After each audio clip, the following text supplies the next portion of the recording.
साहिब बंदगी सतनाम।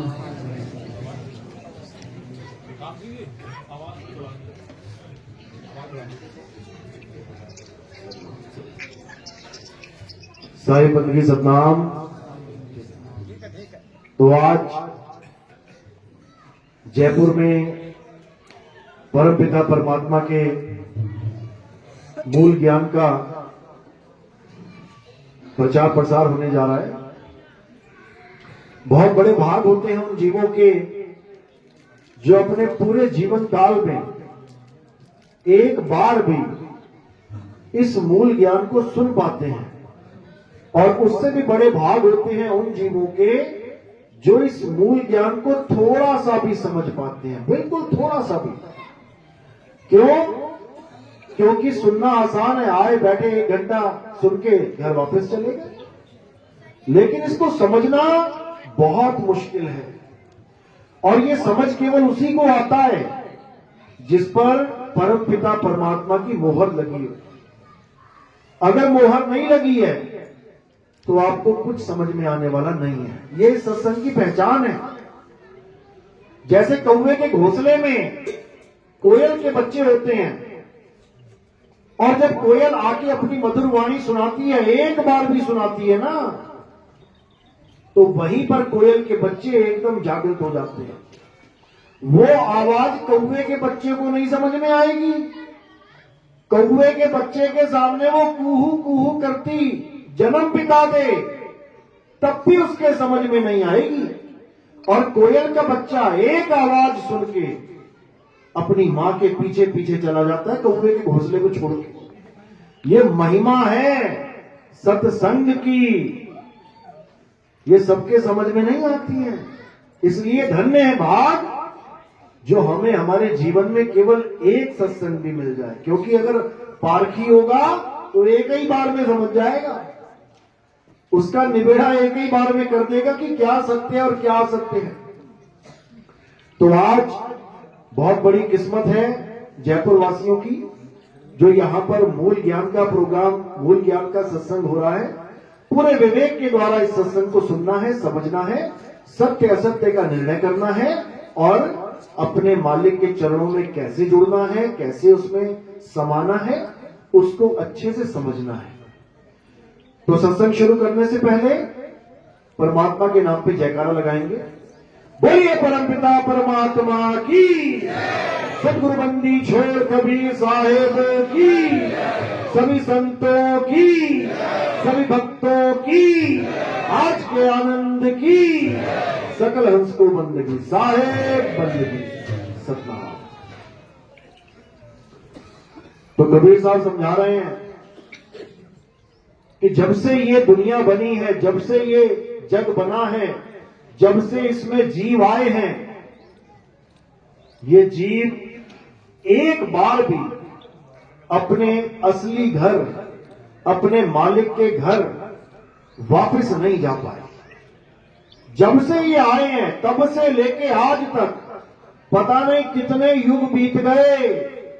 सतयुग गया, त्रेता गया, द्वापर गया, कलयुग आया। अभी तो आया कह रहे हो, लेकिन पता नहीं कितनी बार कलयुग आके जा चुका है, जिसको चतुर्युग कहते हैं। पता नहीं कितने अनंत कोटि चतुर्युग समाप्त हो चुके हैं। ये बार बार युग चलते रहते हैं, चलते, गिनती नहीं मिलती नहीं इनकी, लेकिन अनंतों चतुर्युग बीत चुके हैं। आज भी हम यहीं के यहीं बैठे हैं। इसका मतलब अनंतों युग बीत गए, लेकिन हम अपने घर वापस नहीं जा पाए। अब बस इतना समझना है कि क्यों नहीं जा पाए, कारण क्या है, क्या कुछ कमी रह गई। सतयुग आया, सतयुग में ब्रह्मा विष्णु महेश जी की पूजा हुई, बहुत से जीवों ने करी, हमने भी की होगी, लेकिन मुक्ति नहीं हो पाई। फिर त्रेता आ गया, त्रेता में बहुत सी भक्तियां चली, हवन यज्ञ पूजा पाठ मंत्र जाप, क्या नहीं चला, सब कुछ चला, हमने सब कुछ किया, फिर भी वापस आ गए। द्वापर में कृष्ण जी आए, कृष्ण जी बहुत ज्ञान दिया, गीता दिया, सब कुछ दिया, हमने भी खूब पूजा पाठ करी, लेकिन फिर क्या हुआ? फिर वापस कलयुग में आ गए। और अगर अब कलयुग में फिर से वही काम करेंगे, कौन सा?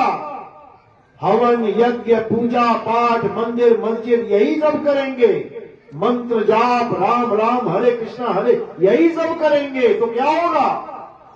फिर वापस आ जाएंगे मेरे भाई, फिर वापस आ जाएंगे। क्योंकि अगर इन चीजों से मुक्ति होने वाली होती तो तब ही हो गई होती। क्यों आए यहां पर? लेकिन अगर आए हो तो इसका मतलब जो पहले करते आए हो वो अब नहीं करना है। अगर वही कुछ करते रहे ना जो सतयुग द्वापर त्रेता से होता आ रहा है, तो समझ लो कि फिर वही हाल हो जाएगा, दोबारा आना पड़ेगा। इसलिए अब क्या करना है? जो कुछ आज तक कर रहे हो, जो कुछ भी आज तक कर रहे हो, क्या करना है? और किसके पकड़ना है? छोड़ देना है, छोड़ देना है। जो तुम कुछ करते आए हो, हिंदू भाई है, राम राम हरे कृष्णा राधे राधे, ओम नमः भगवते वासुदेवाय, ओम नमः शिवाय, जो कुछ भी करता आ रहा है, क्या करना है? छोड़ देना है। मुस्लिम भाई है, अल्लाहू अकबर, अल्लाहू अल्लाहू, नमाजें पढ़ रहा है, कुरान पढ़ रहा है, और उसे सोच रहा है कि मुक्ति हो जाएगी, क्या करना है? छोड़ देना है। सिख भाई है, सोच रहा है वाहिगुरु वाहिगुरु वाहिगुरु वाहिगुरु करके मेरी मुक्ति हो जाएगी, क्या करना है? छोड़ देना है। ईसाई है, कह रहा है हालेलुया करूंगा, गीता बाइबल पढ़ूंगा, चर्च जाऊंगा, उससे मेरी मुक्ति हो जाएगी, सब छोड़ देना है, बिल्कुल छोड़ देना है। तो करना क्या है? वो करना है जो आज तक नहीं किया। क्या नहीं किया? नाम खूब जप लिए, मंत्र खूब जप लिए, पूजा पाठ हवन यज्ञ खूब जप ली, तीर्थों में नहाना धोना, गंगा स्नान जमुना स्नान बहुत कर लिया, सब कुछ कर लिया, पर क्या नहीं किया?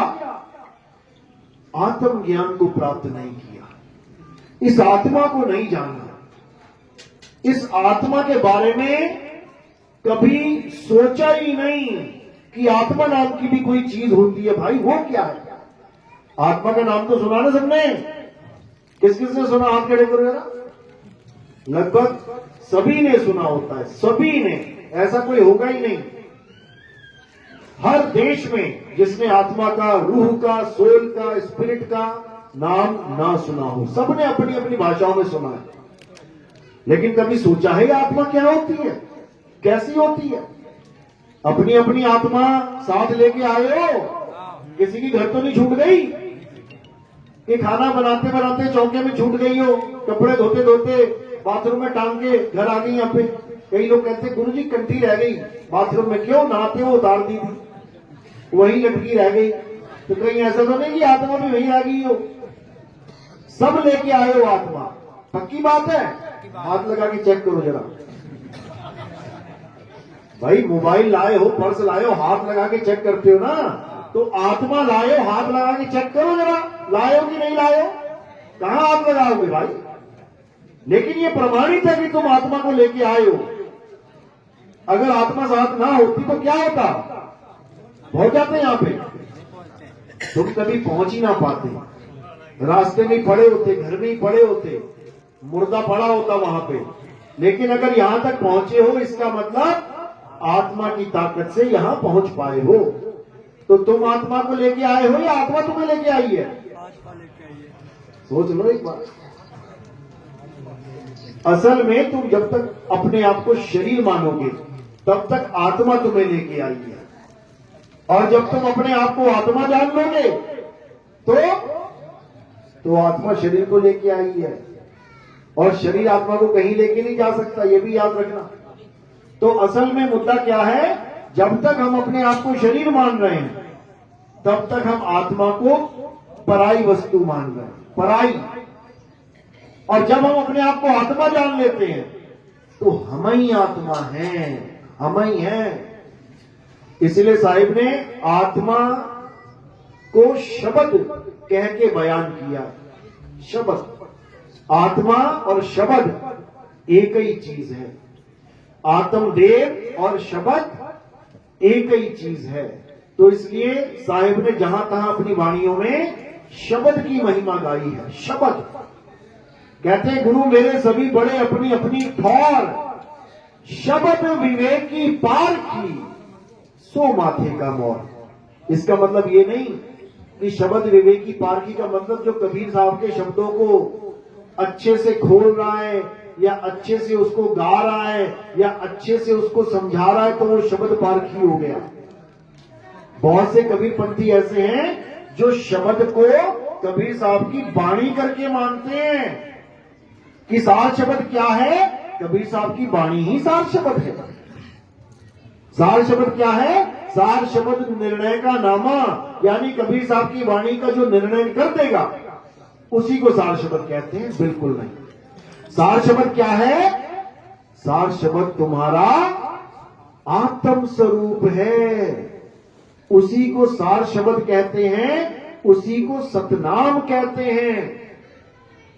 सत्य नाम है सार, बूझो संत विवेक करी, उतरो भव जल पार, सतगुरु का उपदेश यही। कह रहे सत्य नाम है सार। सतनाम का मतलब ओम सोहंग नहीं है कि कोई सोचे कि ओम सोहंग मंत्र देने वाला गुरु हमें सतनाम दे रहा है। बिल्कुल नहीं।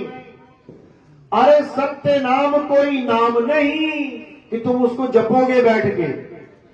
सत्य नाम कोई नाम नहीं, ये है आपन रूप, और जो जाने इस भेद को पावे आप स्वरूप। जो इस भेद को जान जाएगा कि आखिर सतनाम होता क्या है, वो अपने आत्म स्वरूप को प्राप्त कर लेगा। उसको फिर काया से मतलब नहीं है। काया तो फिर केले के छिलके की तरह हमेशा डस्टबिन में जाने के लिए तैयार रहेगी। देखो केला जब जाते हो मार्केट में क्या खरीद के लाते हो? किसे देखते हो जब केला लेने जाते हो? तो छिलके को। हरा छिलके वाला होगा नहीं लेके आओगे, पीला छिलका होगा बढ़िया ले आओगे। जब तक केला खा नहीं लिया वो छिलका कहां रहेगा? केले के साथ रहेगा। पूरी कदर होगी उसकी। अगर केले को फ्रिज में रखना है, छिलका भी फ्रिज में जा रहा है।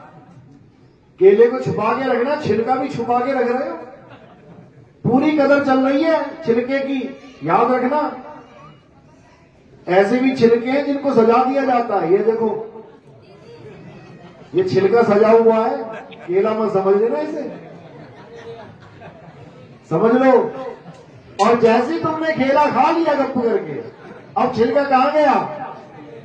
अब गया डस्टबिन में। यही महिमा है उस आत्मदेव की कि जब तक वो तुम्हारे साथ है तब तक तुम्हें सोफे पे बैठाया जाएगा, गद्दों पे लिटाया जाएगा, गाड़ियों में घुमाया जाएगा। और जैसे ही आत्मदेव से ये छिलका अलग हो गया, फिर क्या करेंगे? इसको जलाया जाएगा, इसको दफनाया जाएगा, इसको खत्म कर दिया जाएगा। ये महिमा है उस आत्मदेव की, समझ लो। और हम अपनी आत्मा को ना जानकर केवल केले के छिलकों को पकड़ के बैठे हैं, समझ लो। यानी तुम्हारे सारे रिश्ते नाते, ये मेरी माँ, ये मेरा बाप, ये मेरा बेटा, ये मेरी चाची, ये मेरा चाचा, केवल इसीलिए चल रहा है ये ड्रामा क्योंकि आत्मा है। और जैसे ही आत्मा ने अलग कर दिया शरीर को, कोई मामी नहीं, चाची नहीं, कोई ताई नहीं, उठाओ और जलाओ, खेल खत्म। तो इसलिए कबीर साहब समझा रहे हैं कि इससे पहले कि तुम उस आत्मदेव से अलग हो जाओ, उसको जान लो, उसको पहचान लो। कौन जानेगा? सुरत जानेगी। क्यों? क्योंकि सुरत ही आत्मदेव से जुड़ा हुई पड़ी है अज्ञानता में। और किसके साथ होगी? इस गाया के साथ होगी। इसीलिए परमात्मा दूर है, इसीलिए परमात्मा हमसे दूर है, क्योंकि हमारा ध्यान परमात्मा में नहीं है, हमारा ध्यान काया में लगा हुआ। सूरत परमात्मा के साथ नहीं है, सूरत काया के साथ जुड़ी पड़ी है, संसार में फंस गई है। इसीलिए साहिब कह रहे हैं, सूरत फंसी संसार में, तासे पड़ गई दूर, और सूरत बांध स्थिर करो, आठों पहर हुजूर। आठों पहर। सच्ची भक्ति और झूठी भक्ति यानी अधूरी भक्ति में क्या फर्क है? जो सच्ची भक्ति होती है वो आठों पहर की भक्ति होती है। आठों पहर यानी दिन में 2 घंटे, 2 घंटे, 4 घंटे। कई गुरु तो ऐसा कहते हैं ना, दिन में 2.5 घंटे भजन करना है, और 2.5 घंटे भजन करना है तो 21.5 घंटे के क्या करना है? फिर माया का भजन करना है। यानी आठों पहर यानी 24 घंटे एक ही काम करना है तुमने। याद रखना, एक ही काम, 2 नहीं है वहां पे। और जो अधूरी भक्ति होती है वो टाइम टू टाइम होती है। अरे 5 बज गए, चलो चलो चलो आरती करेंगे, आरती करेंगे। अरे 10 बज गए, चलो भैया आरती करेंगे। अरे 11 बज गए, चलो अब नाम जपेंगे। ये नहीं होती है कि पता लगा नाम जप रहे, 108 हो गए, चलो जी काम छूट गया। गुरुजी मैंने 1 माला कर ली, बहुत बढ़िया। अब क्या करेगा? अब माया में घूमेगा, अब फिर सूरत फंसेगी। इसलिए अब क्या करना है? अब उस भक्ति को जानना है जो आठों पहर चलेगी। आठों पहर जैसे पनिहारे अपना मटका सिर पे रख के चलना शुरू करती है। जब वो चलती है तो उसका ध्यान कहां है? मटके में। और उसके पैर कहां है? जमीन पे। उसकी नजरें कहां है? सड़क पे। समझो बात को। जब वो चल रही है उसके पैर जमीन पे हैं, नजरें सड़क पे है और ध्यान मटके पे है। अब वो अगर 24 घंटे चलेगी तो उसके पैर कहां रहेंगे? 24 घंटे जमीन पे। नजरें कहां रहेंगी? 24 घंटे सड़क पे। और ध्यान कहां रहेगा? 24 घंटे मटके पे। तो ये सच्ची भक्ति है। ये वो भक्ति है कि 24 घंटे में एक भी पल ऐसा नहीं बीतेगा जब तुम मालिक को याद नहीं करोगे। सिमरण, याद करना, जपना नहीं कि 2 माला करवाई, 4 माला करवाई, चलो जी हो गया। कबीर साहब समझा रहे हैं, सुधर जा सुधर जा सुधर जा। क्या कह रहे हैं? अरे माला तो करने फिरे और जीभ फिरे मुख माही, और ये मनवा 10 दिसी फिरे, ये तो सिमरन नहीं। ये सिमरन नहीं है। क्या है ये? जाप है, जाप। सिमरन अलग होता है, जाप अलग होता है। जाप धर्म के अनुसार होता है। हिंदू धर्म का आदमी है तो क्या जपेगा?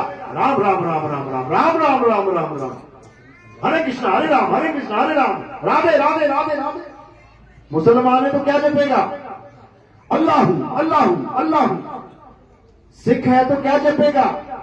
वाहिगुरु वाहिगुरु वाहिगुरु वाहिगुरु वाहिगुरु। ईसाई है तो वो अपना हिसाब से जपेगा। लेकिन इन चारों में से कोई भी सिमरन करना नहीं जानता, नहीं जानता।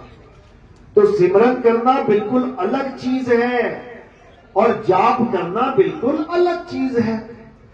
सिमरन करने से आपकी मुक्ति होगी और जाप करने से आप बंधन में पड़ोगे। इसीलिए साहिब ने बोला, मोह को कहां ढूंढे रे बंदे, मैं तो तेरे पास में, ना मैं जप में ना मैं तप में। जप और तप दोनों को खंडित कर दिया। ना मैं जप में, ना मैं तप में, और ना एकांत निवास में। मोह को कहां ढूंढे रे बंदे, मैं तो तेरे पास में। अब कह रहे खोजी होए तुरंत मिल जाऊं। कैसे खोजेंगे? खोजने का एक तरीका होता है, जैसे आपका पर्स गिर गया किसी रास्ते में, अब आप कैसे खोजोगे उसको? सबसे पहले आपको याद करना पड़ेगा कि मैं किस गली से आया था। मैं स्कूल से चला था, स्कूल में पर्स था, हाँ, लेकिन जब मैं घर तक आया हूं पर्स नहीं है, इसका मतलब पर्स कहां मिलेगा? कहां मिलेगा? उसी रास्ते में मिलेगा, वहीं पड़ा होगा कहीं ना कहीं। और ऐसा होता भी है, जैसे तुमने देखा रे पर्स कहां, एकदम यू टर्न लेते हो, देख देख देख देख देख जाते हो गली में ढूंढते ढूंढते, और याद रखना उसी गली में जाओगे जिससे आए। ऐसा नहीं होगा आया मैं इधर से ढूंढने उधर चला जाऊंगा। आदमी बड़ा होशियार है, इसको समझ में आता है कि कहां पे चीज गिरी होगी। तो अब गुरु क्या करता है? गुरु तुम्हें सिमरन का रास्ता बताता है कि याद कर बेटा, याद कर, जहां से तू वस्तु को भूला है वस्तु वहीं पड़ी है, नाम नहीं जपना है। जिस गली में वस्तु है वहीं पड़ी है जहां गिरी थी, तू बस यू टर्न लगा दे, केवल उलट जा तू। तो साहिब समझा रहे हैं, अरे वस्तु कहीं और ढूंढे कहीं, और कैसे लागे हाथ, गुप्त वस्तु तब मिले जब भेदी लीजे साथ। और भेदी लीना साथ में क्या करेगा? भेदी भेदी तुम्हें उस वस्तु का स्थान बताएगा कि वो कहां पर है वस्तु, तब तुम्हें समझ में आएगी बात। तो कह रहे वस्तु लीनी, भेदी लीना साथ में, और दीनी वस्तु लखाए, और कोटि जन्म का पंथ था, पल में पहुंचा जाए। कहते करोड़ों जन्म लग जाते हैं उस वस्तु को ढूंढते ढूंढते ढूंढते ढूंढते, मिलती नहीं। लेकिन गुरु ने ऐसा दया कर दी कि अब वो वस्तु मुझे सहज ही प्राप्त होगी। और कैसे होगी? जप से नहीं, जपना नहीं है। अगर पर्स गिर गया किसी गली में और तुम यहां बैठ के पर्स पर्स पर्स पर्स जपते रहोगे, कोई और उठा ले जाएगा इतनी देर में। तो जल्दी से जल्दी बैक टर्न, यू टर्न लेना है। तो साहिब समझा रहे हैं, अरे उलट समानी आप में, और प्रगति ज्योति अनंत, साहिब सेवक एक संग, खेले सदा बसंत। कहते हैं जब भेदी गुरु मिल गया, उसने समझा दिया कि बेटा तेरी वस्तु तेरे पास है, कहीं भटकने की जरूरत नहीं है कि तेरी वस्तु किसी मंदिर में गिरी पड़ी है, या तेरी वस्तु किसी मस्जिद में पड़ी है, या किसी मक्का मदीना में या कहीं काशी में पड़ी है। बिल्कुल नहीं, बिल्कुल नहीं। तेरी वस्तु कहां है? मैं तो तेरे पास में, बिल्कुल पास में। लेकिन उसका भेद नहीं पता, इसलिए वो दूर भी है। साहिब का घर दूर है, अरे जैसे पेड़ खजूर, ज्ञानी जन के पास में, अज्ञानी से दूर। कहते बिल्कुल पास में है तुम्हारे। तुम किसी रिश्तेदार के घर चले जाओ, अब चाय बनाने लगो वहां पे, अब चीनी का डब्बा उन्होंने ऐसी जगह रख रखा है जो तुम्हें मिल ही नहीं रहा है, तो क्या पीना पड़ेगा वहां पे? फीकी चाय पीनी पड़ेगी, क्योंकि तुम्हें भेद ही नहीं पता। और अगर तुमने फोन कर लिया, अरे चीनी का डब्बा कहां भाई? अरे वो रखा है सुंदर छुपा के, बच्चे खा लेते हैं, तो क्या मिलेगा तुम्हें? मीठी चाय मिलेगी। तो भेदी लीना साथ में, और दीनी वस्तु लखाए, और कोटि जन्म का पंथ था, पल में पहुंचा जाए। यानी इस सूरत को गुरु अपने मूल का भेद बता के पल में ही उसको भक्ति करवाना स्टार्ट करवा देते हैं। अब जो भक्ति आप कर रहे हो, ये 8 पहर की भक्ति है, ये 8 पहर काम चलेगा। कोई ये ना पूछता रहे मुझे, गुरुजी कौन से टाइम बैठा करूं, सुबह बैठूं, शाम बैठूं, दोपहर बैठूं। अरे बैठा छोड़, तू लेटा भी रहेगा ना, तू खाता भी रहेगा ना, तू घूमता भी रहेगा ना, वो तब भी चल रही है। वो भक्ति अलग नहीं हो सकती। क्यों? अरे मेरा साईं मुझे भजे और मैं पाऊं विश्राम, और तुम विश्राम भी ना कर पाओ तो फूटी किस्मत तुम्हारी। उसमें भी नहीं। मैं कहता हूं विश्राम, अरे गुरु जी कुछ हो नहीं रहा, हो नहीं रहा, गुरु जी कुछ हो नहीं रहा। अरे विश्राम कर ले भाई, तो विश्राम भी ना कर पाएगा। ऐसी हालत क्यों? क्योंकि करने की इतनी आदत पड़ चुकी है, कुछ ना कुछ कर लूं कर लूं कर लूं। अरे अब नहीं करना है, अब विश्राम करना है। अब वो कर रहा है जो करना है, तू बस इंतजार कर। अरे धीरे धीरे रे मना, धीरे सब कुछ हुए। और माली सींचे 100 घड़ा, ऋतु आए फल हुए। आज तुमने बीज बोया और बीज कल को छलांगे मारा, भैया अंकुरित नहीं हो रहा, क्या हो गया? अरे होगा, रुक जा, समय आने दे, सब कुछ होगा। इसीलिए साहिब ने कहा कि जब नाम दीक्षा मिल गई, ज्ञान समझ में आ गया, सारी कहानी समझ गए, अब क्या करना है? कहे कबीर सुनो भाई साधो, मैं तो हूं विश्वास में। कितने मिनट के लिए करना है विश्वास? कितने घंटों के लिए करना है? कितने महीने के लिए करना है? कितने साल के लिए करना है? अंत समय तक। अरे राम नाम रटते रहो, कब तक? जब लग घट में प्राण, और कब हूं दीन दयाल के, भनक पड़ेगी कान। अब ये मत समझ लेना कि तुम्हारी आवाज सुनाई नहीं देगी उसे, वो सब सुन रहा है। अरे चींटी के पग नेवर बाजे, तो भी साहिब सुनता है। तू क्यों चिंता कर रहा है? तू केवल टिक जा, टिक जा, बस टिकता ही नहीं है। क्यों?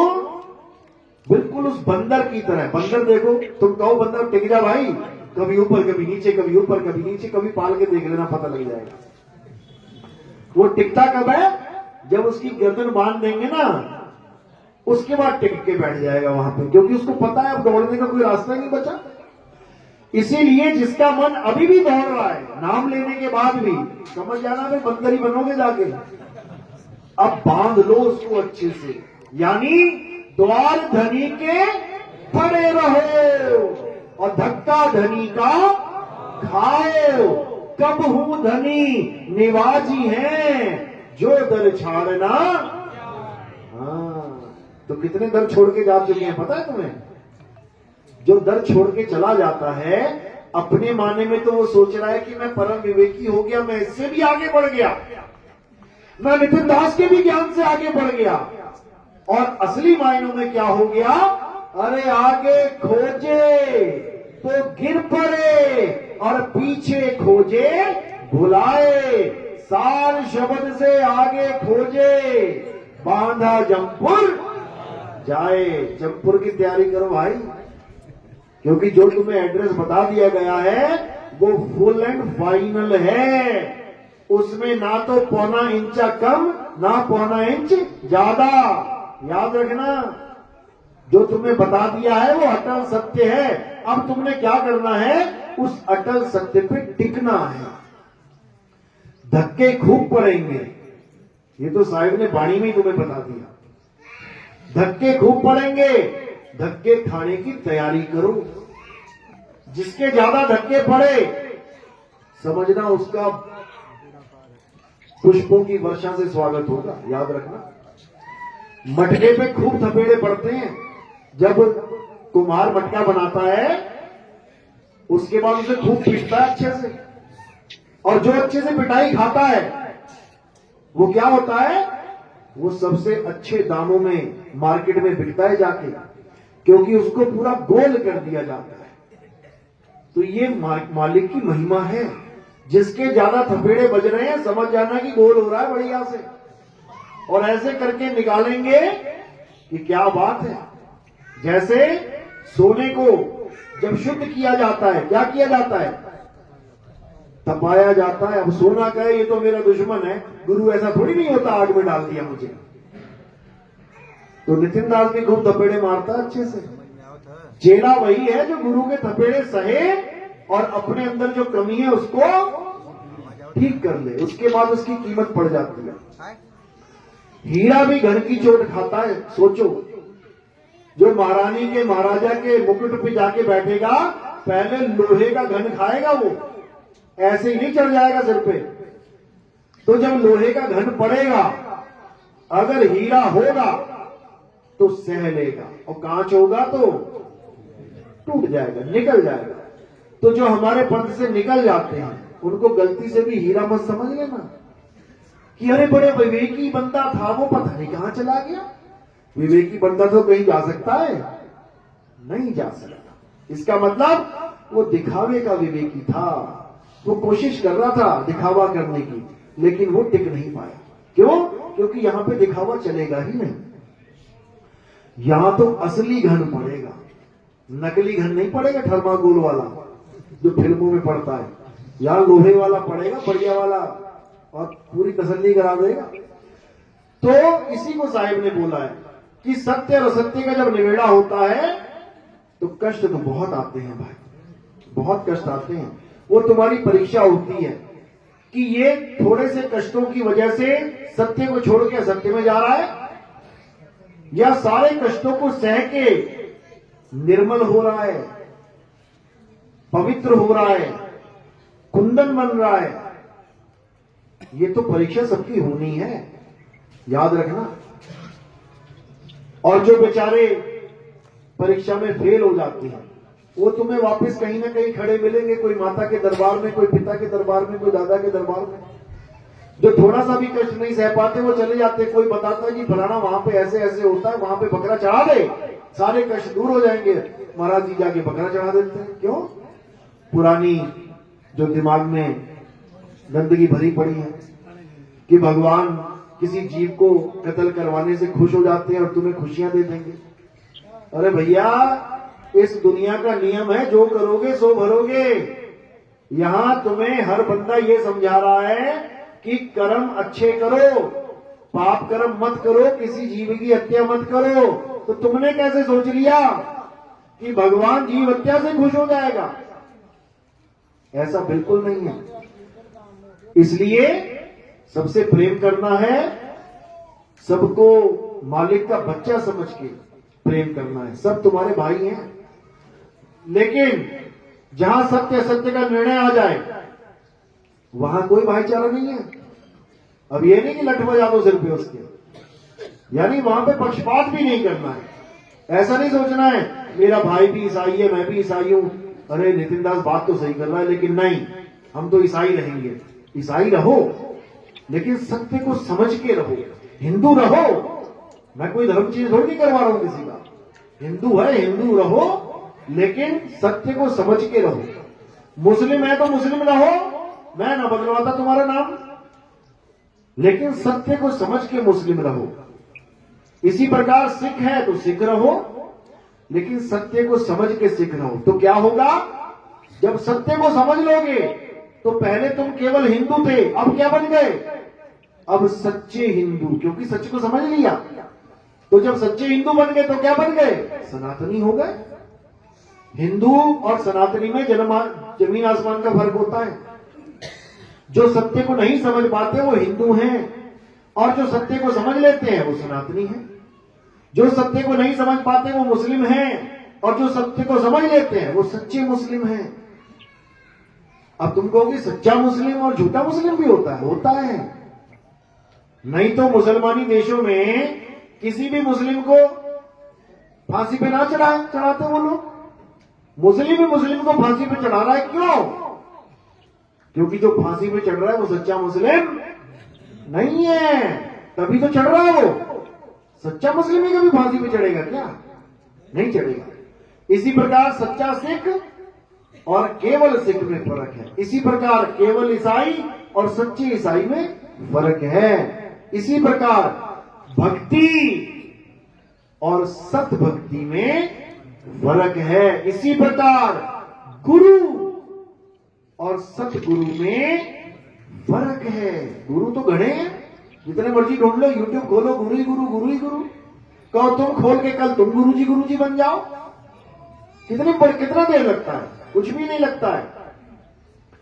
लेकिन कबीर साहब समझा रहे हैं कि अगर तुम गुरु बन गए, क्योंकि सदगुरु तो तुम बन नहीं सकते, गुरु ही बनोगे, सदगुरु नहीं बन सकता कोई भी। अगर तुम गुरु बन गए और तुम्हारे गलत ज्ञान की वजह से किसी को 84 में जाना पड़ गया तो क्या सजा है पता है? तुम डॉक्टर बन गए बिना डिग्री के, बहुत से बैठे हैं, दवाई भी देते हैं, इलाज भी करते हैं, लेकिन अगर एक बंदा भी मर गया तो फिर क्या होता है? फिर शटर बंद करके अंडरग्राउंड हो जाते हैं, समझ लो। लेकिन जो असली डॉक्टर है उसके यहां कोई बंदा मर गया तो क्या हॉस्पिटल बंद हो जाता है?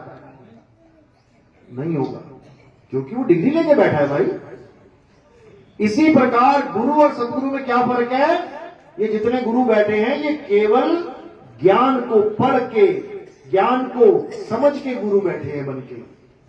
किसी ने कोई ग्रंथ पढ़ लिया, किसी ने कोई ग्रंथ पढ़ लिया, किसी ने 4 बातें कहीं से सीख ली, किसी ने कहीं से सीख ली और गुरु बन के बैठ गए।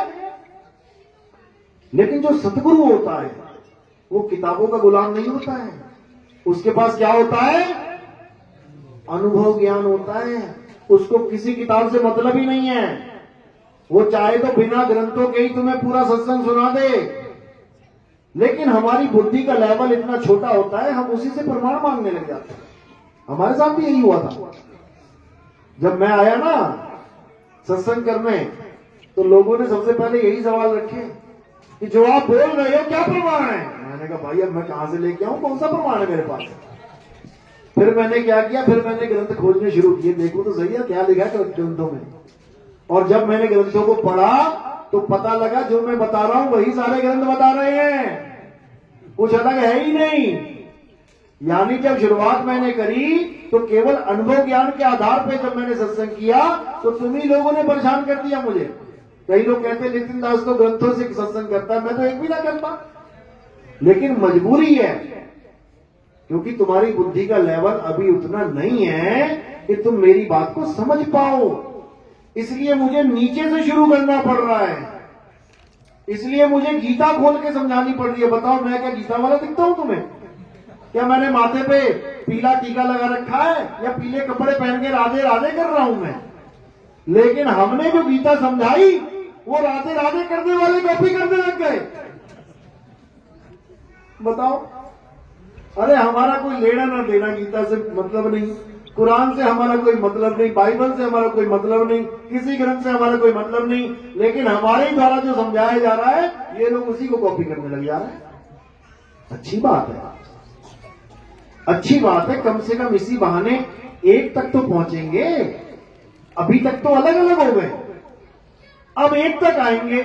और जिस दिन एक पे आ गए ये सारे, उस दिन सारे गुरु फिनिश। फिर कौन आएगा?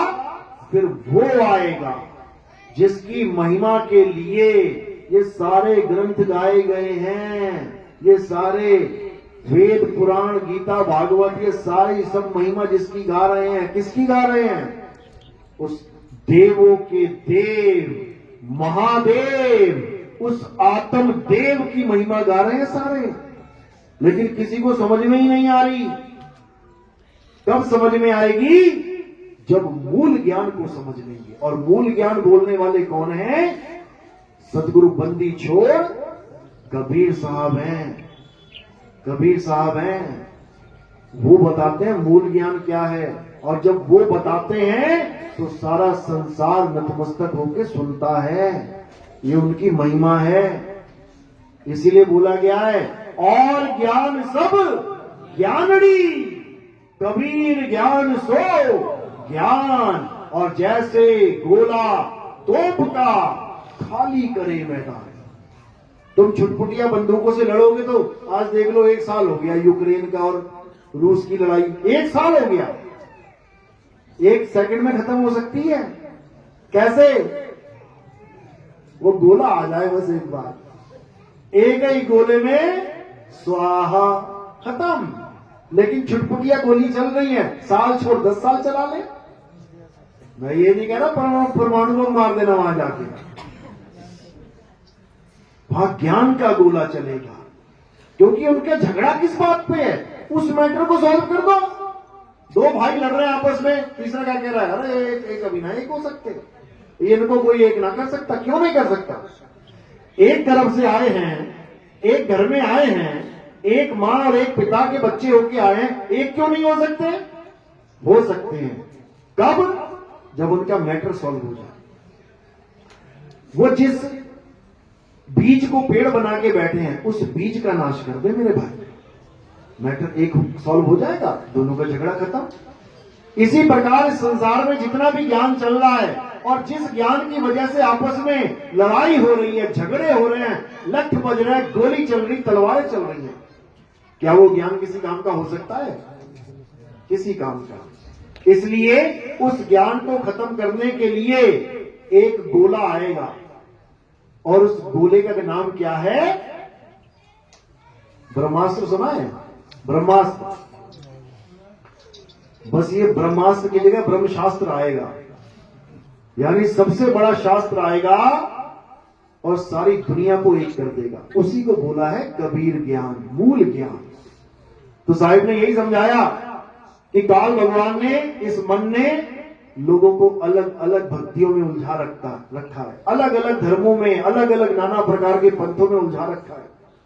साहिब समझा भी रहे हैं कि 12 पंथ काल फरमाना और भूले जीव न जाए ठिकाना। फिर कह रहे 13वें पंथ हम ही चले आए, सब पंथ मेट के एक पंथ चलाए। कैसे आएंगे कबीर साहब? यहां पे ज्ञान रूप में आएंगे। कबीर सागर पढ़ो, उन्होंने वहां पर अपना क्या नाम बोला है? ज्ञानी जी। कि ज्ञानी जी यहां गए, ज्ञानी जी वहां गए, ज्ञानी जी इस देश में गए, ज्ञानी जी उस देश में गए, ज्ञानी जी इस लोक में गए, ज्ञानी जी उस लोक में गए। लोक तक नहीं छोड़ा, नाग लोक में गए, पितर लोक में, उसमें कुछ छोड़ा ही नहीं है, हर जगह गए। तो कैसे गए? ज्ञान रूप में। इसी को वाणियों में बोला भी गया है। कहते साहिब कबीर का सब घट वासा और गुप्त प्रगट कुछ अजब तमाशा। जहां संत तहां प्रगट भयऊ और जहां असंत गुप्त तहां रहूं। कोई ये ना सोचे कि सफेद कपड़े पहन के, सफेद चोला पहन के कोई भी कबीर पंथी है वो कबीर साहब का ही रूप है। गलती से भी ये मत सोच लेना। अपना भेद बता रहे हैं। जहां संत, संत का मतलब क्या होता है? संत का मतलब क्या होता है? संत का मतलब होता है सृष्टि का अंत। जो अपनी सृष्टि का अंत कर दे वही संत है। सृष्टि कहां है? सृष्टि कहां है? यही सृष्टि है। ये सृष्टि है तुम्हारी। आप मरे जग प्रलय हुई। जिस दिन तुम्हारी ये सृष्टि खत्म हो जाएगी, तुम्हारे माँ बाप भाई बहन तुम्हारे लिए खत्म हो गए। जैसे पिछले जन्म में तुमने सृष्टि खत्म करी, शरीर छोड़ा, अब बताओ तुम्हारे पिछले जन्म के माँ बाप कहां है? बताओ जरा। कौन सी गली में घर है, कौन सा शहर है जहां माँ बाप तुम्हारे बैठे रो रहे होंगे? भूल गए, क्योंकि आप मरे जग प्रलय हुई। जैसे तुम्हारा ये शरीर खत्म होता है, ये शरीर जिस भी लोक में है वो लोक खत्म हो जाता है। जैसे तुम स्वप्न में चले जाते हो, स्वप्न लोक में खूब लड्डू पेड़े बर्फी खा रहे हो, खूब नोटों की शैया पे सो रहे हो, खूब मजे कर रहे हो। जैसे ही सपना खुल गया, सपना टूटा, कहां पे आ गए? अपने असली वाली चारपाई पे, जहां पर एक भी नोट नहीं बिछा है। और कहां से आए हो? जहां नोटों की बारिश हो रही थी, लड्डू पेड़े सब कुछ रखा हुआ था। अब कहां है वो? खत्म। क्यों? क्योंकि वो सृष्टि तुमने खत्म कर दी तो उस सृष्टि का लोक भी खत्म हो जाता है। वरना आदमी का बस है ना, सपने में लॉटरी जीत जीत के टोकरे भर भर के यहीं लेके आ जाए। अगर इसका बस चले, होता यही है वहां पर भी। यहां भी सुख दुख भोग रहा है, सपने में भी सुख दुख भोग रहा है, लेकिन यहां का सुख वहां और वहां का दुख यहां नहीं ला सकता। दिक्कत ये है। तो इसी को साहिब समझा रहे हैं कि गुरु तो बहुत हैं, अरे बहुत गुरु हैं जगत में, और कोई न लागे तीर, सभी गुरु बह जाएंगे। जागृत गुरु कबीर। कहते सब गुरु बह जाएंगे। कहां बह जाएंगे? 84 की धारा में बह जाएंगे। मेरे सतगुरु पकड़ी बाण, नहीं तो मैं बह जाती। तो काहे नाले में खड़ी थी? काहे बह जाती? बह जाती। ये 9 दरवाजों में से बह जाती, लेकिन साहिब ने बांह पकड़ ली, अब ना जाती। तो इसी प्रकार जो अधूरा गुरु होता है, भले वो कितना ही ज्ञान क्यों ना दे रहा हो, लेकिन उसके ज्ञान से जीव का कल्याण नहीं होता तो कहां जाएगा? अरे झूठा गुरु अजगर बना, 184 जाए, सारी संगत चींटी बनी, तोड़ तोड़ के खाए। वो चला जाएगा 84 में, और उसके बाद लाखों की जो भीड़ बना के बैठा हुआ था, अब वो लाखों चींटियां बन जाएंगी, और उसके बाद ऐसी खाल उधेड़ी जाएगी उसकी जीते जी कि याद करेगा वो कि मैंने क्या गलती कर दी, क्या गुनाह कर दिया मैंने। इसलिए YouTube के माध्यम से फिर एक बार संदेशा भेज रहा हूं सब गुरु लोग को। अच्छी बात है, जितना ज्ञान दे दिया दे दिया, अब इस आत्म ज्ञान को समझ लो, अपने चेलों का भी कल्याण करवाओ, अपना भी काम जो है सिद्ध करो, अपना भी कल्याण करो, और इस मूल ज्ञान को, इस आत्म ज्ञान को पूरे विश्व में प्रचार करो। मैं ये नहीं कह रहा कि तुम अपनी गुरुवाई छोड़ दो, ठीक है, कई लोग साधु बन जाते हैं, अब कहते हैं गुरु जी का पैंट कमीज पहनाओगे क्या दोबारा? उनको टेंशन यही रहती है। दाढ़ी लंबी सी करवा ली, गुरु जी दाढ़ी कटवाओगे क्या? राजेश खन्ना कहने लग जाएंगे लोग। है, हुआ है हमारे साथ, बताया लोगों ने कि कम से कम दाढ़ी तो रामपाल जी कहते वो भी साफ हो जाता है सब मामला। उनको लगा यार यहां पर भी साफ हो जाएगा, तो ऐसा नहीं है। वो पीछे बाबा जी बैठे हैं, हमारे शिष्य हैं, बाबा जी को बाबा जी रहने देंगे, कोई दिक्कत नहीं है। लेकिन अपना और अपने शिष्यों का कल्याण करवाओ। हमारे गुजरात में भी कई ऐसे शिष्य हैं जिनके हजारों शिष्य हैं, उन्होंने खुद भी नाम लिया और अपने शिष्यों को भी नाम दिलवाया, कोई दिक्कत नहीं है। अब बुढ़ापे में कौन सा मैं रिक्शा चलवाऊंगा तुमसे? ठीक है, तुमने जितना काम किया, जितनी मेहनत करी, उसका तुम्हें इनाम मिलेगा, ऐसी बात नहीं मिलेगा। लेकिन तुम इस वैर विरोध में रहो कि अरे ज्ञान तो सही दे रहा है नितिन दास, लेकिन अगर मैंने नाम ले लिया तो मेरे चेले छोड़ के उसके पास चले जाएंगे। बेटा छोड़ तो तू एक दिन दुनिया भी जाएगा, चेले तुझे क्या छोड़ेंगे? तू ही चेलों को छोड़ के निकल लेगा, नहीं निकलेगा तो बता दे। लेकिन तब तू दोषी होके निकलेगा, तब तू दोषी होके निकलेगा कि सच को जानने के बाद भी अपने स्वार्थ के कारण तूने सत्य को स्वीकार नहीं किया, नहीं तो तेरे कारण हजारों उन जीवों को इस मुक्ति का भेद समझ में आ जाता। लेकिन जो हमारे साथ जुड़े हैं, धन्य भाग है उन गुरुओं के, उन संतों के, जिन्होंने वक्त रहते ये समझ लिया कि हमें सतगुरु नहीं मिला था, जिन्होंने ये समझ लिया और मूल ज्ञान के साथ जुड़ के आज हर जगह प्रचार चल रहा है। अभी आपको नहीं दिखाई देगा क्या हो रहा है। जब अंधेरा होता है, सूर्य के आने की तैयारी होती है, तब जल्दी नहीं समझ में आता कि क्या होने वाला है। जिसने कभी सूरज देखा ही नहीं उसको क्या पता कि अंधकार के बाद प्रकाश कैसा होता है। लेकिन देखते देखते देखते देखते देखते बंदा कहता बाप रे बाप, ये क्या हो गया, अंधेरा कहां चला गया।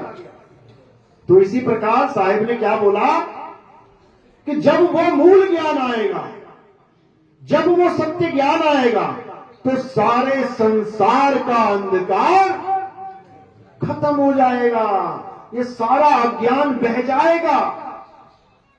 इसीलिए मदन साहिब के ग्रंथ में ये लाइनें लिखवाई गई, कबीर साहब ने बोली कि चौथी गद्दी होई अवतारा, ताका चरित्र विदित संसारा, हम ही उनके सिर बैठ में आई और वासे पार कोई नहीं पाई। लोग कहते हैं कि नितिन दास अपने सिर पे फूल रखवा के आरती करवाता है अपनी।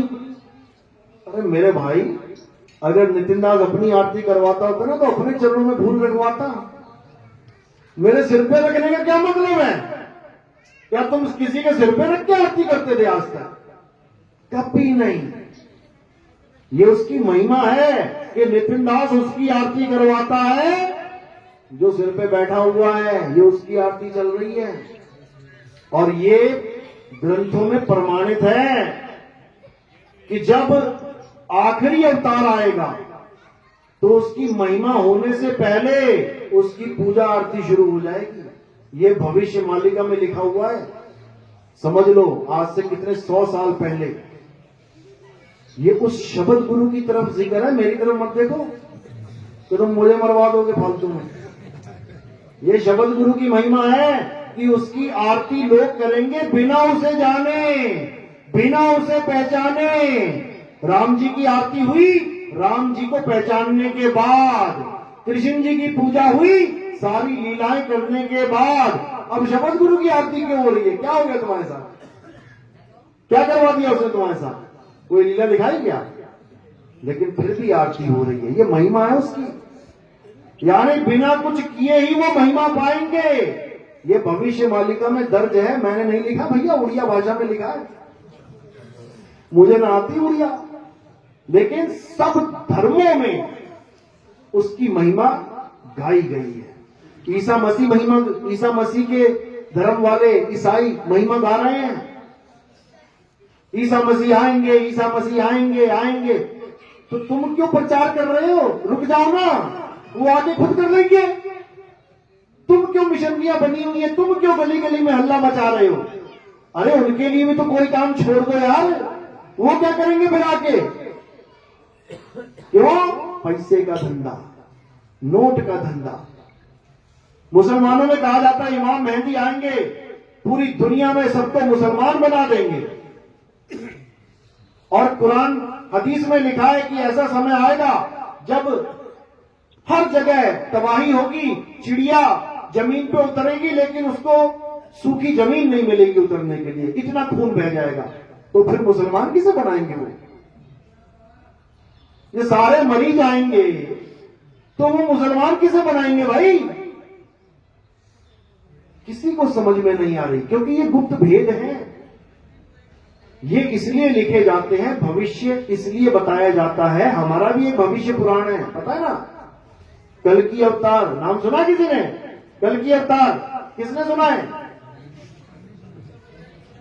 राम जी का नाम भी सुना है ना? राम जी ने किसको मारा था? रावण का नाम सुना है? कृष्ण जी ने किसको मारा? कंस का नाम सुना है? कल की किसको मारेंगे? नाम सुना है उसका? किसको मारेंगे? ये तो चलो हमने बता दिया, ये तो हमने बता दिया। नहीं तो कल की सब जानते हैं, लेकिन उसको नहीं जानते जिसको वो मारेंगे। कल की का एड्रेस सब बता रहे हैं। संबल में पैदा होंगे, कोई कह रहा है उड़ीसा वाले संबल में, कोई कह रहा है यूपी वाले मुरादाबाद वाले संबल में, कोई पता नहीं कहां के संबल में बता रहा है। अरे भाई कोई उसका भी तो एड्रेस बता दो जिसको मारेंगे। वो क्या रहता है? उसका किसी को एड्रेस नहीं पता। लेकिन ग्रंथ कहते हैं कि जो जिसको मारेगा वो दोनों जानते हैं एक दूसरे को, वो दोनों जानते हैं। राम भी रावण को जानते थे, रावण भी राम को जानता था। ये मत समझना कि वो जानता नहीं था, उसको पता था कि मैं किसके हाथों मारा जाऊंगा, वो सब कुछ जानता था। तो इसी प्रकार जिसका वध होगा उसको अच्छे से जाना जाता है कि कहां रहता है वो, और बताया जाएगा। उसके बाद तुम भी जान जाओगे उसको, क्योंकि तुमने भी वध करना है उसका। सब कुछ कल की थोड़ी नहीं करेगा, कुछ तुम भी तो करोगे। इसीलिए साहिब ने बोला है कि वो कौन है? वो तुम्हारा मन है, जिसको कल की अवतार मारेंगे। और साहिब ने बोल रखा है ये कि मन को मार गगन चढ़ जाई, मान सरोवर बैठ नहाई। जब तुम उसको खत्म करोगे, तुम ही करोगे, और जब तुम अपने आसन पे जाके बैठोगे तब तुम्हें क्या समझ में आएगा? अरे अब तो जाए चढ़े सिंहासन और मिले हैं सारंग पानी, राम कबीरा एक भये हैं, कोई न सके पहचानी। यानी जो तुम्हें भरमाया जा रहा है कि तुम वहां जाके भगवान को चवर करोगे, अरे तुम ही भगवान हो जाओगे वहां जाके। समझ लो, आप ही संग आप ही बाजे, आप ही सारा कुछ आप ही आप हो जाएगा। तो इसी को हर संत ने हर ग्रंथ में समझाने की कोशिश करी है कि इस जीव को जब तक पीव अवस्था नहीं मिल जाती है, यानी नदी जब तक समुद्र में नहीं गिर जाती है, तब तक नदी सेफ मोड में नहीं है। पता नहीं कौन से प्रदेश में सरकार का डिसीजन आ जाए कि यहां बांध बनाएंगे जी, ले जी लग गई बांध, रोक पाएगी नदी क्या? एक बांध जम्मू में लगा दिया, आगे गिरी बेचारी पंजाब तक पहुंची, पंजाब में लगा दिया, आगे यूपी तक आई, यूपी में लगा दिया। वो बांध लगा लगा के कहानी खत्म कर दी इसकी। लेकिन एक बार अगर समुद्र में गिर जाए फिर कौन लगाएगा बांध? नहीं लगा पाएगी। इसीलिए बोला कोटि तो ब्रह्मा भय और कोटि भय ईश, साहिब तेरी बंदगी से जीव हुए जगदीश। अब कोई अलग से परमात्मा नहीं मिलने वाला तुम्हें कि तुम सोचो यार मैं तो पहुंच गया यहां पे सिंहासन पे, लेकिन कोई और है ही नहीं, किसी और का इंतजार नहीं करना, तुम ही हो वो। अरे तू सिमरन किसका करे, तू ही है आपे आप, तू ही है, लेकिन तू अपने आप को नहीं जान रहा, इसलिए धक्के खा रहा है। तो अब क्या करना है? अब उस डॉक्टर से इलाज करवाना है जो डॉक्टर आने वाले हैं, समझो। और जो चले गए, अब तुम किसी हॉस्पिटल में जाओ, वहां पर एक डॉक्टर की फोटो लगी है, दूसरे डॉक्टर की फोटो लगी है, तीसरे की लगी, पूछो कहां गए ये लोग? ये तो चले गए। एक 1947 में चला गया था, एक 50 में चला गया, एक अभी 2 साल पहले गए हैं। तो कौन इलाज करेगा तुम्हारा तीनों में से? कर देगा क्या? तो भगवान भी जा चुके हैं, एक चलेगा इस युग में, एक चलेगा इस युग में, एक चलेगा इस युग में। अब कौन इलाज करेगा तुम्हारा? जो आने वाले हैं। कौन? आने वाले। तभी तो कहते हैं डॉक्टर साहब कहाँ हैं? अरे आने वाले हैं, बैठ जा। जो आने वाले हैं वही तो इलाज करेंगे। तो कौन आने वाला है? कौन आने वाला है? कल की अवतार आने वाला है, उसकी बात करो। जो चले गए उसके नाम पे ढोल मत पीटो, वो तो चले गए। अगर राम जी चले गए और राम जी सारे काम बना देते तो कृष्ण जी को आने की क्या जरूरत थी? राम जी चले गए, तुम राम राम करके रावण का वध कर देते, कंस का वध कर देते, तुम बकासुर को मार देते, तुम सारे राक्षसों का वध कर देते। लेकिन नहीं तो दिखा दो राम भगत कौन है द्वापर युग में। द्वापर युग में राम भगत कौन थे? कृष्ण जी का युग है, राम जी का कोई भगत नहीं था वहां पे, समझ लो। कहने का मतलब जो डॉक्टर आएगा वही इलाज करेगा। तो उसका नाम तो सब ले रहे हैं, कल्कि कल्कि कल्कि, लेकिन वो उसको जानते नहीं है। कल्कि का मतलब क्या होता है? कल्कि का मतलब होता है जो हर प्रकार के कलंक का नाश कर दे, उसको कहते हैं कल्कि। कल्कि का मतलब ये होता है जो अज्ञानता का नाश कर दे, वो है कल्कि। अब तुम ये मत सोचना कि बाहर निकलोगे तो घोड़े पे आएगा एक, उसके बाद तलवार हाथ में होगी और जयकारे लगा रहा होगा वो। फोटो तो ऐसी बना रखी है कि घोड़े पे आएंगे, हाथ में तलवार होगी और सबको काटते चले जाएंगे। वो किसी को नहीं काटेगा भाई। किसको काटेगा? वो अज्ञान को काटेगा। कौन से घोड़े पे बैठ के? बुद्धि के घोड़े पे बैठ के। और तलवार क्या है? विवेक की तलवार है, यानी बुद्धि के घोड़े दौड़ाएगा। किस किस के दौड़ने लग गए? सबके दौड़ रहे हैं। पहले जंग लगी पड़ी थी, अब लगाया उसने तेल पानी दिया सबको बढ़िया एकदम। पहले चर चर हो रही थी, अब सर सर होगी, समझ लो। अब ऐसे दौड़ोगे कल्कि की तरह, क्योंकि तुम ही कल्कि हो। पहचान लो अपने आप को।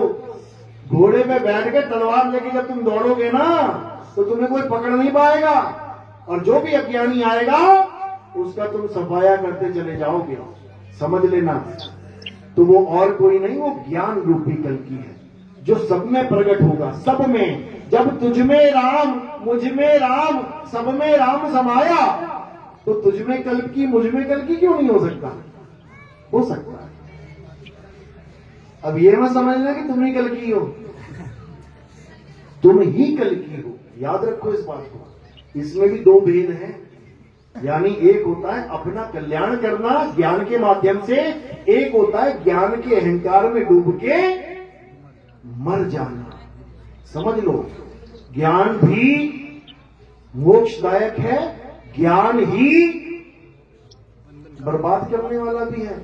रावण के पास भी ज्ञान था तो उसको मोक्ष प्रदान कर दिया क्या? उसको बर्बाद करके चला गया। और भक्तों के पास भी ज्ञान होता है, उससे उनका कल्याण होता है। तो हमने ऐसे ज्ञान को प्राप्त करना है जिससे हमारा कल्याण हो। ऐसे ज्ञान को नहीं प्राप्त करना कि जिससे हमारा सर्वनाश हो जाए, बिल्कुल भी नहीं। क्योंकि ज्ञान को हजम करना बहुत मुश्किल होता है मेरे भाई, याद रखना। जिसको ये मूल ज्ञान थोड़ा सा भी मिल गया ना, वो कहता है मुझसे बड़ा चौधरी इस दुनिया में कोई है ही नहीं। याद रखना इस बात को। तो इसलिए डॉक्टर कई बार टेस्ट करता है, कोई इंजेक्शन देना होता है और खतरा होता है कहीं इसको रिएक्शन ना हो जाए, तो पहले एक बूंद डालते हैं उसके अंदर। एक बूंद जाते ही थोड़ी देर डॉक्टर बैठाता है, बैठ जा भाई, टिक जा। 2 मिनट 3 मिनट 5 मिनट के बाद पूछता है, हाँ उल्टी तो नहीं आ रही ना, हाँ खुजली तो नहीं हो रही ना, कोई चक्कर तो नहीं आ रहा ना, अब क्या करेगा? अब पूरा इंजेक्शन ठोक देगा अंदर। तो मैं बता रहा हूं कि अभी तक जो ज्ञान अभी आया है, ये अभी एक बूंद आया है, और इस बूंद के बाद देखो कितनों को खुजली होने लग गई, कितनों को चक्कर आने लग गया, कितने तो हवा में उड़ने लग गए। ये एक बूंद का असर है। अभी जब इंजेक्शन ठोकूंगा ना तो पागल हो जाएंगे वो लोग। अभी केवल एक बूंद दी है मैंने, उस एक बूंद में ऐसे नाच रहे हैं जैसे सब कुछ मिल गया हो। ये महिमा है, ये मालिक की महिमा है, समझ लो। ये महिमा है उस समुद्र की कि तुम्हें एक गिलास में ही तृप्ति मिल जाती है। कितना पानी पीते हो? एक समुद्र पी जाओगे क्या एक बार में? तुम्हारी तृप्ति एक बूंद से ही हो जाएगी, समझ लो। लेकिन उस एक बूंद को हजम करना है, बदहजमी मत कर देना, कहीं उल्टी काम हो जाए तुम्हारा, बर्बाद हो जाओगे। तो इसीलिए साहिब समझा रहे हैं कि सत्य और असत्य का निबेड़ा करना सीखो। बहुत से ऐसे लोग आएंगे अब तुम्हारे सामने जो ये कहेंगे नितिन दास तो आत्मज्ञानी है, परमात्म ज्ञानी नहीं है। तुम्हें तो आत्मा की साधना करवाई जा रही है, परमात्मा की साधना नहीं करवाई जा रही है। उनसे केवल एक सवाल पूछ लेना कि आत्मा और परमात्मा में भेद क्या है, आत्मा कैसी है, परमात्मा कैसा है। वो क्या कहेंगे? परमात्मा और आत्मा आहार विहार करते हैं, यानी खाना भी खाएंगे साथ में बैठ के एक थाली में, और घूमने भी जाएंगे कंपनी बाग में, आत्मा और परमात्मा दोनों। ये लोग कहते आ रहे हैं। अब हमारे सत्संग सुन के अब क्या कह रहे हैं? परमात्मा तो शब्द रूप है। तो उनको पूछो शब्द कहां टहलता है भाई? ये शब्द कहां टहलने जाता है? क्या शब्द भी टहलता है किसी के साथ जाके? कि आत्मा भी शब्द है, परमात्मा भी शब्द है, दोनों टहलने जा रहे हैं। टहलने का काम देह का है, इस शरीर का काम है खाना पीना, टहलना, हंसना, बोलना, रोना, ढोना। ये आत्मा परमात्मा का काम नहीं है। लेकिन लोगों को नहीं समझ में आता, नहीं समझ में आता क्या किया जाए। लेकिन जो मालिक का हंस होता है, जो विवेक से भरा होता है, उसको कोई माई का लाल हिला नहीं सकता, ये उसकी पहचान है। लेकिन जो बेचारा अभी बच्चा है विवेक में, जैसे शेर और लकड़बग्घे का अगर युद्ध हो जाए, कौन जीतेगा? शेर ही जीतेगा। लेकिन शेर के बच्चे का युद्ध हो जाए लकड़बग्घे से तो मारा जाएगा। यानी लकड़बग्घा शेर से पंगा नहीं लेता, शेर के बच्चों को फोन कर करके सुनाता है क्या? याद रखना, वो शेर के मोबाइल पे कभी मैसेज नहीं भेजेगा, वो शेर के बच्चों के नंबर ढूंढता है। देखो जरा यूट्यूब में नंबर पड़ा है कोई? क्योंकि उसको पता है कि बच्चे को मारा जा सकता है, लेकिन शेर के आगे दहाड़ा नहीं जा सकता। याद रखना इस बात को। दहाड़ेंगे तो क्या हुआ, तो मिमियाते भी नहीं है बेचारे। तो इसी को मैं समझाता हूं बार बार कि जिस दिन तुम शेर के बच्चे से शेर बन गए, यानी पूर्ण विवेकी बन गए, फिर याद रखना तुम्हारा नंबर भी ब्लॉक ही मारेंगे वो लोग। फिर उनको पता भाई ये ना हिलने वाला, इसका कुछ होने वाला नहीं है, क्योंकि इसका जो होना था हो गया। समझ लो, दूध को दही बनाया जा सकता है, दही को मक्खन बनाया जा सकता है, मक्खन को घी बनाया जा सकता है, घी को क्या बनाओगे बताओ जरा। यानी जो उसका होना था अब हो लिया, अब तू भैया अगला रास्ता देख, दूध को ढूंढ, घी को छोड़। तो इसी प्रकार जब सत्य ज्ञान इस संसार में आ जाता है तो सारे धर्मों के झगड़े, सारी जात पात का भेद, ऊंचा नीचा, बड़ा छोटा, ये सब खत्म हो जाता है। और वैसे भी जात पात तो कुछ है ही नहीं। जात पात किसका नाम है? कर्म क्षेत्र का नाम है। कोई कहता है मैं लोहार हूं। क्यों है लोहार भाई तू? क्योंकि मैं लोहे का काम करता हूं। मैं चमार हूं। क्यों भैया तू चमार? मैं चमड़े का काम करता हूं। मैं सुनार हूं। क्यों भैया? मैं सोने का काम करता हूं। अच्छा, अगर कोई ब्राह्मण सोने की दुकान खोल के बैठ जाए तो अमिताभ बच्चन ने भी खोल ली है, तो क्या वो सुनार हो गया? सुनार हो गया? कोई ब्राह्मण जूतों की दुकान खोल ले, बढ़िया कंपनी ले ले, 2 4 5 कैंपस के, एक्शन के, बाटा के, तो वो चमार हो गया क्या? काम तो उसका जूतों वाला है। मैं राजपूत, मैं नाई की दुकान खोल लूं कहीं पे जाके, 2 4 लड़के रख लूं, भले मैं ना काटू बाल किसी के, लेकिन क्या कहलाएंगे? नाई की दुकान है, अंदर जो बैठा वो नाई हो गया। अरे जब मैं नाई नहीं हुआ, वो ब्राह्मण चमार नहीं हुआ जूते की दुकान खोल के, तो तुम कैसे नाई, और तुम कैसे धोबी, और तुम कैसे चमार, और तुम कैसे क्या हो गए? तुम कैसे हो गए? यही अज्ञान है। हम सब जीव हैं, जीव, मालिक के जीव हैं। जिसको जैसा काम सूट किया कर लिया। और मेरे काम से तो मेरा नाम जोड़ दो कि नहीं धोबी का लड़का धोबी होगा, उस बेवकूफ को कपड़े धोने आते ही नहीं है। अगर उसको दुकान खुलवा दी मैंने तो रोज 100 गालियां पड़ी, कैसा धोबी है तू, तुझे कपड़े धोने नहीं? मैं जात का धोबी हूं, मैं काम वाला धोबी है। तो क्यों खोल दी तूने दुकान? सुनार का लड़का जिसको डिजाइन बनाना नहीं आता, एक दुकान खोल के बैठ जाए और बर्बाद कर दे सारा वहां, तो उसको कहेंगे जब तुझे आता नहीं है काम, तू क्यों सुनार बना बैठा? अरे भैया मेरे पापा सुनार थे, मैं इसलिए सुनार हूं। इसी प्रकार जिसको ब्रह्म की ABCD नहीं पता, जो ब्रह्म को जानता तक नहीं, वो ब्राह्मण बना बैठा है 4 किताबें पढ़ के, वो भी उल्टी सीधी। उल्टी सीधी क्यों? इन्हीं ब्राह्मणों से पूछ लो कि लहसुन और प्याज कैसे बने, अभी समझ में आ जाएगा उल्टी सीधी का।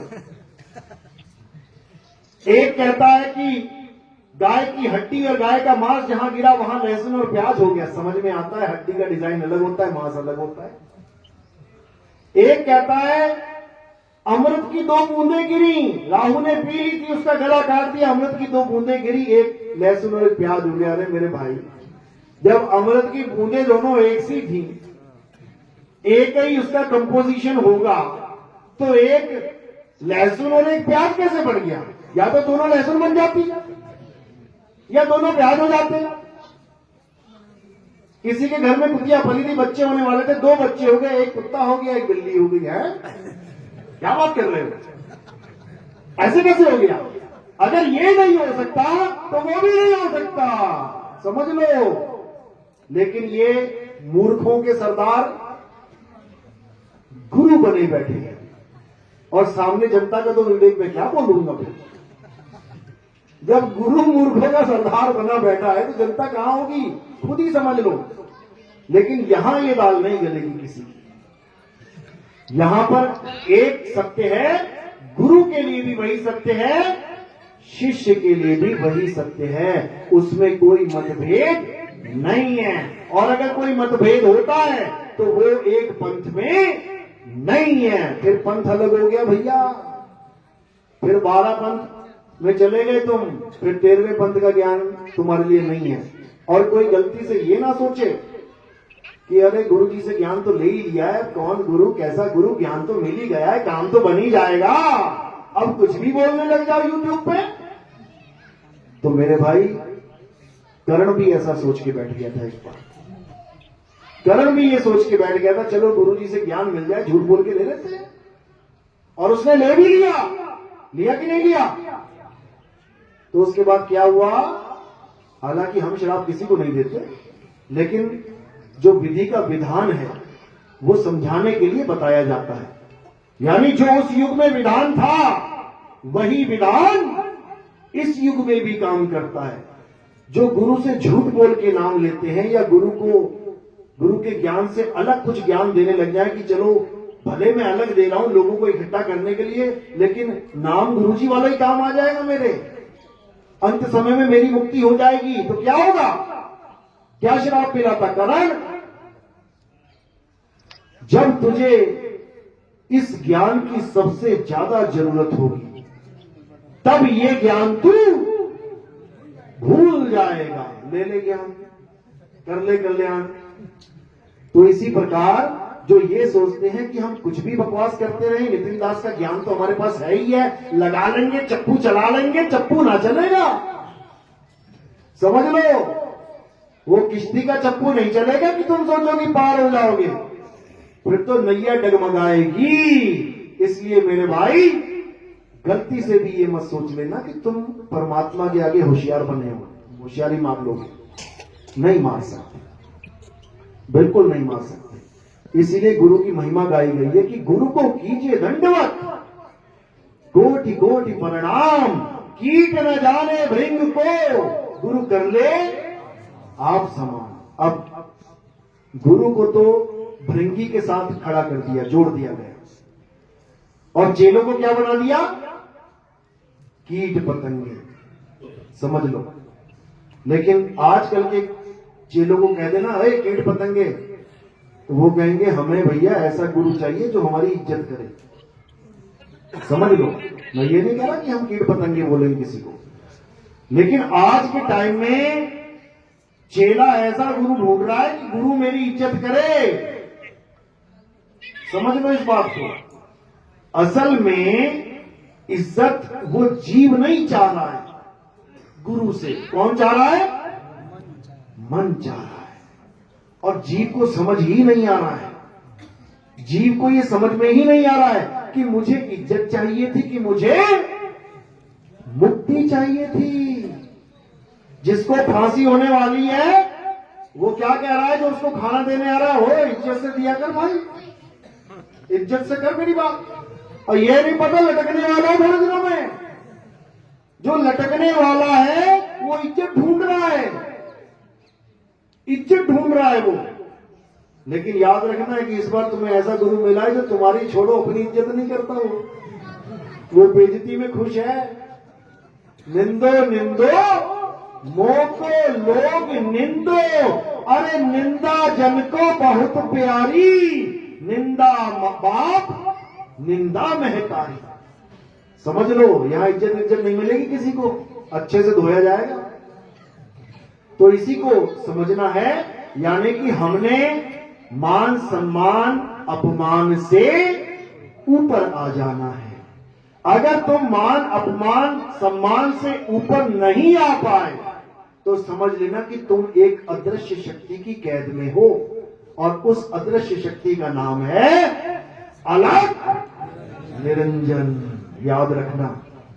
इसलिए मीटर बता रहा हूं तुम्हें, मीटर।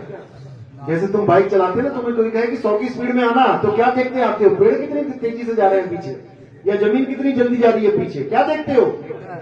मीटर देखते हो। पेट्रोल लेने जाते हो ना, तो क्या देखते हो? थोड़ा देखते हो सामने वाले के जो पेट्रोल डाल रहा है, सुंदर है कि काला है कि पीला है, मीटर देखते हो।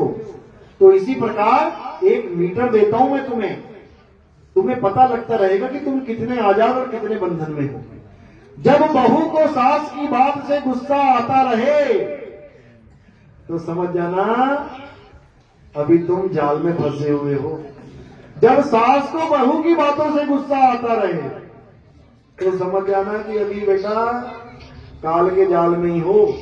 जब तुम्हें किसी की भी बात से गुस्सा आने लगे, अब ये नहीं कि वो तुम्हें कुछ गलत काम कर रहा है तो गुस्सा ना करो, यानी कि जब तुम्हारे मान सम्मान की बात आती है, कोई तुम्हारा अपमान कर देता है और तुम उसको सह लेते हो, तब समझना कि अब तुम्हारा हाजमा बहुत परफेक्ट हो रहा है। अब तुम बिल्कुल सही ट्रैक पे जा रहे हो। हाँ, अति की भली न बरसना, अति की भली न चुप।